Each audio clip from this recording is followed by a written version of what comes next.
In the United States, the people choose our representatives, including the highest official in the land, the President of the United States. The American people did this on November 3rd, 2020. But President Trump did not like the outcome. He did everything he could to change the result of the election. He tried litigation, 62 cases, in fact, and that failed. He tried to pressure state legislatures to reverse the results of the election in their states, but they refused. He tried to enlist the Department of Justice in his efforts to overturn election results, but officials leading the department refused to comply. So eventually, he latched on to a completely nonsensical and anti-democratic theory that one man, his own vice president, could determine the outcome of the election. He wanted the vice president to unilaterally select the president. This theory that the vice president could unilaterally select the president runs completely contrary to our Constitution, our laws, and the entirety of our American experience. But that didn't matter to President Trump. I would now like to explore how President Trump came to latch on to this ridiculous legal theory that the vice president can select the president of the United States. Mr. Jacob, how did this theory first come to your attention?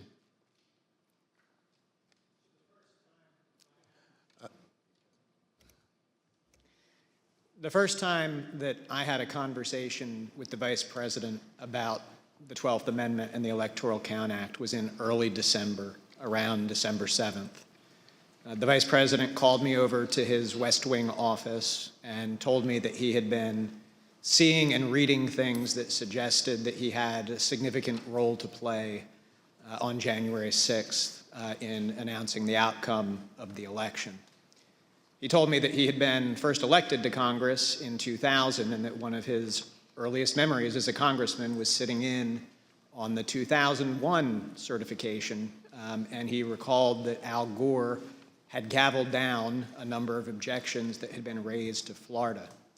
And he asked me mechanically, how does this work at the joint session? What are the rules? And I told the Vice President that, in fact, I had a fairly good idea of how things work, that actually there aren't rules that govern the joint session, but what there is a provision of the Constitution that's just one sentence long, and then an Electoral Count Act that had been passed in 1887. And I told the Vice President that I could put a memo together for him overnight that would explain the applicable rules. So, Mr. Jacobs, when you looked at this theory, what did you conclude? So we concluded that what you have is a sentence in the Constitution that is inartfully drafted. But the Vice President's first instinct when he heard this theory was that there was no way that our framers, who abhorred concentrated power, who had broken away from the tyranny of George III, would ever have put one person, particularly not a person who had a direct interest in the outcome because they were on the ticket for the election, in a role to have decisive impact on the outcome of the election. And our review of text, history, and frankly just common sense all confirmed the Vice President's first instinct on that point. There is no justifiable basis to conclude that the Vice President has that kind of authority. Thank you, Mr. Jacobs. We will hear more today about how, despite this conclusion by you and other top legal advisors, the former president used this discredited theory in his campaign to pressure the Vice President to decide the outcome of the presidential election.